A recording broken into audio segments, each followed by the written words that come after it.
Friends, ನನ್ನ YouTube ಚಾನಲ್ಗೆ ಸ್ವಾಗತ. ನೀವೇನಾದರೂ ನನ್ನ ಯೂಟ್ಯೂಬ್ ಚಾನಲ್ ಫಸ್ಟ್ ಟೈಮ್ ನೋಡ್ತಾರೆ, ಪ್ಲೀಸ್ ಸಬ್ಸ್ಕ್ರೈಬ್ ಮಾಡಿ ಮತ್ತು ನೀವು ನನಗೆ ಸಪೋರ್ಟ್ ಮಾಡಿ ಜನರೇ. ಇವತ್ತು ನೀನಾತೇನ ಧಾರಾವಾಹಿಲಿ ಏನಾಗ್ತಿದೆ ನೋಡ್ಕೊಂಬರೋಣ ಬನ್ನಿ. ವೇದ ದಾಮೋದರ್ ಜೊತೆ ಜಗಳ ಆಡ್ತಿರ್ತಾಳೆ. ಆಗ ದಾಮೋದರ್ಗೆ ಫುಲ್ಲು ಸಿಟ್ಟು ಬರ್ತಾ ಇರುತ್ತೆ. 3 ಅಡಿ ನೀನು ಮನೆ ಬಿಟ್ಟು ಹೋಗು ಅಂತ ಹೇಳ್ತಾ ಇರ್ತಾನೆ ದಾಮೋದರು. ಆವಾಗ ವೇದ ನಾನು ಹೋಗಲ್ಲ ಅಂದ್ಬಿಟ್ಟು ವಿಕ್ರಮ್ ಹತ್ರ ಹೋಗ್ಬಿಟ್ಟು ನಾನು ನಿನ್ನ ಜೀವನ ಪೂರ್ತಿ ದ್ವೇಷಿಸ್ತೀನಿ, ನಾನಂತೂ ನಿನ್ನ ಮೇಲೆ ಸೇಟ್ ತೀಸ್ಕೊಳ್ಳೋವರೆಗೂ ಸುಮ್ಮನೆ ಇರಲ್ಲ ಅಂತ ಹೇಳ್ಬಿಟ್ಟು ಹೋಗ್ತಾಳೆ. ಯಪ್ಪ ಏನು ಶೆಕೆ, ನನಗೆ ನೀರು ಕುಡಿಬೇಕು ಅನಿಸ್ತಿದೆ, ಬಾಲ ರವಿ ರೂಮ್ ಎಲ್ರು ಅಂತ ಕೇಳ್ತಾಳೆ. ಅದಕ್ಕೆ ಅವರು ಮೇಲಿದೆ ಅಕ್ಕ ಅಂತ ಹೇಳ್ತಾರೆ. ಅವರು ಮೇಲ್ಗಡೆ ಹೋಗ್ಬೇಕಾದ್ರೆ ಇಲ್ಲಿ ದಾಮೋದರ, ವೀರ ಮತ್ತು ವಿಕ್ರಮ್ ಇರ್ತಾರೆ. ಆಗ ವೀರ ಬೈತಾ ಇರ್ತಾನೆ, ಹುಡುಗಿ 3 ಅಡಿ ಇಲ್ಲ 30,000 ಮಾತಾಡ್ತಾಳೆ ಅಂತ ನಾವು ಹೋಗಿ ಮದುವೆ ಆಗಿದೆಯಲ್ಲ ಅಂತ ಹೇಳ್ತಿರ್ತಾರೆ. ಈಗ ದಾಮೋದರ ಬಂದುಬಿಟ್ಟು ನಮ್ಮ ಮನೆಗೆ ಕಳಂಕ ತಂದುಬಿಟ್ಟೆ, ಈಗ ಬೀದಿಲಿ ಹೋಗೋರೆಲ್ಲ ನಾನು ಕೇಳ್ತಾರೆ, ಏನು ನಿಮ್ಮ ಮನೆಗೆ ಹುಡುಗಿರ ಏನು ಎಂಟ್ರಿನೇ ಇಲ್ಲ ಅಂತಿದ್ರಿ, ಇವಾಗ ಯಾವುದೋ ಹುಡುಗಿ ಬಂದು ನಿಮ್ಮನ್ನೇ ಔಟ್ ಮಾಡೋ ಥರ ಇದ್ದಾಳಲ್ಲ, ನಾನು ಏನು ಆನ್ಸರ್ ಕೊಡಲಿ ಇದಕ್ಕೆಲ್ಲ ಅಂತ ದಾಮೋದರ ಬೈತಾ ಇರ್ತಾನೆ ವಿಕ್ರಮ್ಗೆ. ಆಗ ವಿಕ್ರಮ್ ಪಾಪ ಗೊತ್ತಾಗಲಿಲ್ಲ, ಸಾರಿ ಪಾಪ ಅಂತ ಹೇಳ್ತಿರ್ತಾನೆ ದಾಮೋದರ್ಗೆ. ಆಗ ದಾಮೋದರ್ ಹೇಳ್ತಾ ಇರ್ತಾನೆ ವಿಕ್ರಮ್ಗೆ, ನಿಮ್ಮಮ್ಮ ನಿನ್ನ ಚಿಕ್ಕವನಿದ್ದಾಗ ಕಾಲು ಧೂಳು ಥರ ಬಿಟ್ಬಿಟ್ಟು ಹೋದ್ಲು, ಅವತ್ತಿಂದ ನಾನು ನಿನ್ನ ಎದೆ ಒಳಗೆ ಒಪ್ಕೊಂಡು ಸಾಕಿದ್ದೀನಿ, ಆದರೆ ನೀನು ಇವತ್ತು ನನ್ನ ಮರ್ಯಾದೆನೇ ಕಳ್ಬಿಟ್ಟಲ್ಲೋ ವಿಕ್ರಮ್ ಅಂತ ಬೈತಾ ಇರ್ತಾನೆ. ಅದಕ್ಕೆ ವಿಕ್ರಮ್ ಗೊತ್ತಾಗಲಿಲ್ಲ ಪಾಪ, ಸಾರಿ ಪಾಪ, ಅದು ಎಣ್ಣೆ ಕುಡ್ದಿದ್ನಲ್ಲ ಅದರಲ್ಲಿ ನಂಗೆ ಗೊತ್ತಾಗ್ದಲ್ಲ ಏನೋ ಮಾಡಿಬಿಟ್ಟಿದ್ದೀನಿ ಪಾಪ ಅಂತ ಹೇಳ್ತಾನೆ. ಇವಾಗ ಹೆಂಗೆ ಸರಿ ಮಾಡೋದು ಅಂತ ಗೊತ್ತಾಗ್ತಿಲ್ಲ ಪಾಪ ನನಗೂ ಅಂತ ಹೇಳ್ತಿರ್ತಾನೆ. ಆಗ ದಾಮೋದರು, ಏನು ಸರಿ ಮಾಡ್ತೀಯಾ, ಹಂಗಾದ್ರೆ ಸರಿ ಮಾಡ್ತೀಯಾ, ಸರಿ ಮಾಡೋದಿದ್ರೆ ಆ 3 ಅಡಿನ ಮನೆ ಬಿಟ್ಟು ಕಳಿಸೋದೇ ಇವಾಗ ದಾರಿ ಅಂತ ಇಲ್ಲಿ ಬಾಲನು ಮತ್ತು ಅವನು ಫ್ರೆಂಡನು ತಮ್ಮನೂ ಹೊಗಳ್ತಾ ಇರ್ತಾರೆ. ಅದಕ್ಕೆ ಏನು ಎಂಟ್ರಿ ನಿಮ್ಮದು ಸೂಪರ್, ಅದಕ್ಕೆ ಎಲ್ಲ ನಡ್ಕೋದ್ರು ನಿಮ್ಮ ಎಂಟ್ರಿಗೆ, ನೀವೊಂಥರ ಲೇಡಿ ಸೂಪರ್ ಸ್ಟಾರ್ ಅಂತ ಹೇಳ್ತಿರ್ತಾರೆ. ಆಗ ವೇದ ಸಾಕು ಬಿಲ್ಡಪ್ ಕೊಟ್ಟಿದ್ದು ರೂಮ್ ಎಲ್ಲಿ ತೋರಿಸಿ ಅಂತ ಹೇಳ್ದಾಗ ಇದು ವಿಕ್ರಮಣ್ಣನ ರೂಮು ಅಂತ ಹೇಳ್ತಾರೆ. ನನಗೆ ನಿಮ್ಮ ವಿಕ್ರಮಣ್ಣನ ರೂಮ್ ಬೇಡ, ನನ್ನ ರೂಮ್ ಬೇಕು ಅಂತ ಕೇಳ್ತಾಳೆ ವೇದ. ಆಗ ನಮ್ಮ ಮನೇಲಿ ಯಾವುದೇ ಎಕ್ಸ್ಟ್ರಾ ರೂಮ್ ಇಲ್ಲ, ಅದಕ್ಕೆ ಇವಾಗ ಅಣ್ಣನ ರೂಮಲ್ಲಿ ಇರಿ, ಅದು ಗೋಡನ್ ಥರ ಆಗಿಬಿಟ್ಟಿದೆ, ಅದನ್ನ ಕ್ಲೀನ್ ಮಾಡಿದ ತಕ್ಷಣ ನೀವು ಅಳಿಸಿ ಶಿಫ್ಟ್ ಮಾಡ್ತೀವಿ ಅಂತ ಹೇಳಿದಾಗ ವೇದ ಓಕೆ ಅಂದ್ಬಿಟ್ಟು ರೂಮ್ನ ತೆಗಿತಾಳೆ. ಡೋರ್ನ ಅಲ್ಲಿ ಫುಲ್ಲು ಕಸ. ವೇದ ರೂಮ್ ನೋಡ್ಬಿಟ್ಟು ಆಗ ವೀರನು ಬಾಲನು ಕೇಳ್ತಾ ಇರ್ತಾಳೆ, ಇದೇನು ರೂಮ ಇಲ್ಲ ಹಂದಿ ಗೂಡ, ಇದೇನು ಹಿಂಗಿಟ್ಕೊಂಡಿದ್ದೀರಾ, ಇಲ್ಲಿ ಯಾರಾದರೂ ಜೀವನ ಮಾಡೋಕ್ಕಾಗುತ್ತಾ ಅಂತ. ಅದಕ್ಕೆ ವೀರ ಹೇಳ್ತಾನೆ, ಇಲ್ಲ ಅದಕ್ಕೆ ಈ ರೂಮಲ್ಲಿ ಏನಾಗಿದೆ, ಒಂದು ಸ್ವಲ್ಪ ಕಸ ಗುಡಿಸಿದ್ರೆ ಅಷ್ಟೇ ಹೊರಟೋಗುತ್ತಲ್ವಾ, ನಾವು ಗುಡಿಸ್ಕೊಡ್ತೀವಿ ಅಂತ ಹೇಳಿದಾಗ ವೇದ, ಬೇಡಪ್ಪ ನೀವು ಮಾಡೋ ಅಷ್ಟರಲ್ಲಿ ಇನ್ನೊಂದು ಎಡ್ವರ್ಟ್ ಮಾಡ್ತೀರಾ, ನಾನೇ ಮಾಡಿಕೊಡ್ತೀನಿ ಅಂತ ಹೇಳ್ತಾಳೆ. ಇಲ್ಲ ಅಂದ್ಬಿಟ್ಟು ಅವರೇ ಕ್ಲೀನ್ ಮಾಡ್ತಿರ್ತಾಳೆ. ಆಗ ವಿಂಡೋ ಕರ್ಟನ್ ಸರಿಸ್ಬಿಟ್ಟು ನ್ಯಾಚುರಲಾಗಿ ಬರೋ ಗಾಳಿ ಮತ್ತು ಬೆಳಕನ್ನೇ ಮುಚ್ಚಿಬಿಟ್ಟಿದ್ದೀರಾ, ಇನ್ನು ಮನಸ್ಸಲ್ಲಿರೋ ಕತ್ಲು ಕಳಿಯುತ್ತಾ ಅಂತ ಹೇಳ್ತಾ ಇರ್ತಾರೆ. ಈ ಕಡೆ ವಿಕ್ರಮು ಯೋಚನೆ ಮಾಡ್ಕೊಂಡು ಕೂತಿರ್ತಾಳೆ. ವೇದ ಹೇಳಿದ ಮಾತು ಮತ್ತು ಅವ್ರ ಅಪ್ಪ ಹೇಳಿದ ಮಾತು ಎರಡೂ. ವೇದ ನಾನು ಯಾವಾಗಲೂ ನಿನ್ನ ದ್ವೇಷಿಸ್ತೀನಿ ಅಂತ ಹೇಳಿರ್ತಾಳೆ. ಈ ಕಡೆ ಅವ್ರ ಅಪ್ಪನೂ ಬೈತಾ ಇರ್ತಾರೆ. ಆಗ ಅಲ್ಲಿ ವೀರ ಬರ್ತಾನೆ, ಏನಪ್ಪ ಮದುಮಗ ಏನು ಯೋಚನೆ ಮಾಡ್ತಾ ಇದೀಯಾ ಅಂತ ಕೇಳಿದಾಗ ವಿಕ್ರಮು, ಆಲ್ರೆಡಿ ನೊಂದಿದ್ದೀನಿ ಮತ್ತೆ ನೀನು ನೋವಿಸ್ತಾ ಇದೆಯಾ ಅಣ್ಣ ಅಂತ ಬೈತಾ ಇರ್ತಾರೆ. ನಾನೆಲ್ಲ ನೋವಿಸ್ತಾ ಇರೋದು, ನೀನು ಆ ಹುಡುಗಿ 3 ಅಡಿಗೆ ತಾಲಿ ಕಟ್ಬಿಟ್ಟು ಬಂದಾಗಿಂತ ಈ ಮನೇನ ನೋವಿಸ್ತಾ ಇರೋದು ಅಂತ ಹೇಳಿದಾಗ ವಿಕ್ರಮ್ ಇವಾಗ ಏನು ಮಾಡಲಿ ಅಂತ ಕೇಳಿದಾಗ ಆಲ್ರೆಡಿ ಅಪ್ಪನ ಬಗ್ಗೆ ಎಲ್ಲ ದೇವಸ್ಥಾನದಲ್ಲಿ ಕೆಟ್ಟದಾಗ ಮಾತಾಡ್ತಾ ಇದ್ದಾರೆ.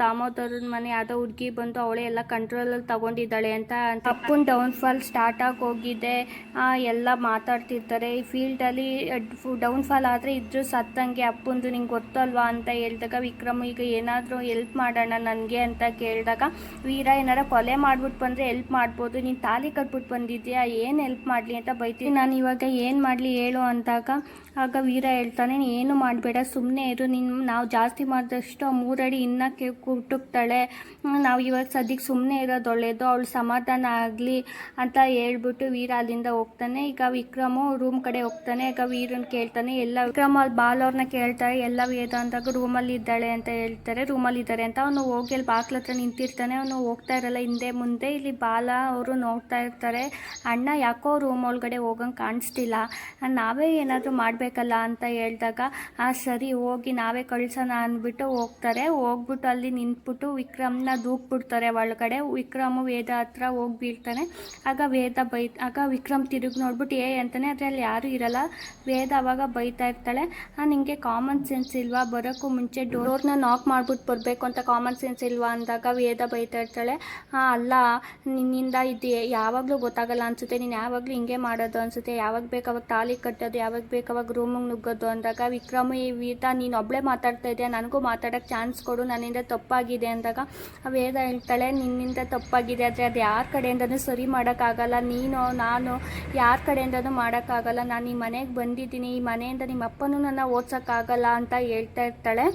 ಎಲ್ಲ ಮರ್ತ್ಬಿಡೋಣ ಅಂತ ಅಂದರೆ ಅದು ಆಗಲ್ಲ, ಇಲ್ಲ ಮುದ್ಬಿಟ್ಟು ಮುಂದೆ ಹೋಗೋಣ, ಕಟ್ಕೊಳ್ಳೋಣ ಅಂದರೆ ಸಮಾಜ ಒಪ್ಪಲ್ಲ, ಇವಾಗ ನನ್ನದು ಜೀವನನೇ ಹಾಳು ಮಾಡಿಬಿಟ್ಟಿದ್ಯಾ, ನನ್ನ ಫ್ರೆಂಡು ವಿಕ್ರಮ್ ಯಾವತ್ತೋ ಸತ್ತೋದ, ಇವಾಗ ನೀನು ನನಗೆ ಒಂದು ದ್ವೇಷಿ ಅಷ್ಟೇ ಅಂತ ಹೇಳ್ತಿರ್ತಾಳೆ. ಈ ಕಡೆ ಬಾಲ ಮಾತಾಡ್ತಾ ಇರ್ತಾರೆ, ಬಾಲ ಮತ್ತು ಅವ್ನ ಫ್ರೆಂಡು ಏನಾದರೂ ಮಾಡಿ ನಾವು ಅಣ್ಣ ಅದಕ್ಕೆನ ಒಂದು ಮಾಡಬೇಕು, ನಾವು ತಪ್ಪು ಮಾಡಿಬಿಟ್ವಿ, ಅವ್ರನ್ನ ಏನಾದರೂ ಮಾಡಿ ಕನ್ವಿನ್ಸ್ ಮಾಡಿ ಇಬ್ಬರೂ ಒಂದು ಮಾಡಬೇಕು ಕಣೋ ಅಂತ ಹೇಳ್ಕೊಂಡು ಮಾತಾಡ್ತಾ ಇರ್ತಾರೆ. ಆದರೂ ಮಾಡಿ ಅಣ್ಣ ಅದಕ್ಕೆ ಒಂದೇ ರೂಮಲ್ಲಿ ಇರಂಗೆ ಮಾಡಬೇಕು, ನಮ್ಮದು ಪ್ಲ್ಯಾನ್ ಏನಿದ್ರು ಮಿನಿ ವಿಕ್ರಮ್ ಬರೋ ಗಂಟೆ ಅಷ್ಟೇ ಅಂತ ಹೇಳಿದಾಗ ಆಗ ಬಾಲ ಹೇಳ್ತಾ ಇರ್ತಾನೆ, ಈ ಮನೇಲಿ ಏನಾದರೂ ಒಂದು ಬೋರ್ಡ್ ಇದೆಯಲ್ಲ, ಹೆಣ್ಮಕ್ಳಿಗೆ ಪ್ರವೇಶ ಇಲ್ಲ ಅಂತ, ಅದೇನಾದ್ರು ಕಿತ್ತವ್ರೆ ನಿಂಗೊಬ್ಳು ಒತ್ತಿಗೆ ಬರ್ತಾಳೆ ಕಣೋ ಅಂತ ಹೇಳ್ತೀವಿ. ಹೌದು, ವೀರಣ್ಣನಿಗೂ ಮದುವೆ ಆಗುತ್ತಾ ಅಂದಾಗ ಇಲ್ಲ ನನಗೆ ಅಂತ ಅಂದಾಗ ಬಾಲನು ನಿಂಗೂ ಕೂಡ ಒಬ್ಳು ಒತ್ತಿಗೆ ಬರ್ತಾಳೆ ಅಂತ ಹೇಳಿದಾಗ ಏನಾದರೂ ಪ್ಲ್ಯಾನ್ ಮಾಡೋಣ ಇವಾಗ ಅವರಿಬ್ರು ಒಂದೇ ರೂಮಲ್ಲಿ ಇರೋಂಗೆ ಅಂತ ಏನೋ ಪ್ಲ್ಯಾನ್ ಮಾಡ್ಕೋತಾ ಇರ್ತಾರೆ.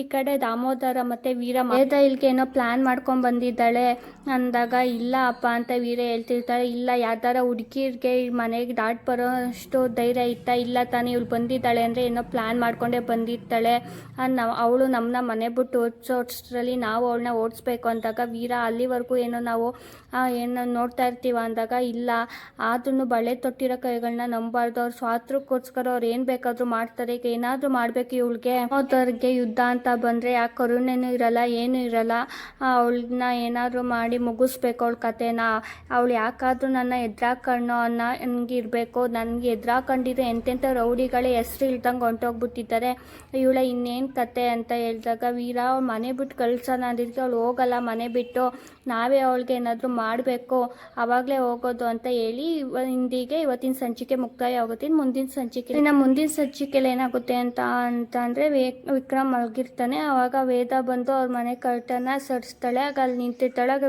ವಿಕ್ರಮು ಎದ್ದು ಕೂತ್ಕೋತಾನೆ, ಆಗ ವೇದ ಅಲ್ಲೇ ನಿಂತಿರ್ತಾಳೆ. ಸೊ ಹಂಗೆ ವಿಕ್ರಮ್ ಎದ್ದು ಕೂತ್ಕೊಂಡು ವೇದನ ನೋಡ್ತಿರ್ತಾಳೆ. ಅಲ್ಲಿಗೆ ಮುಂದಿನ ಸಂಚಿಕೆನೂ ಮುಕ್ತಾಯವಾಗುತ್ತೆ.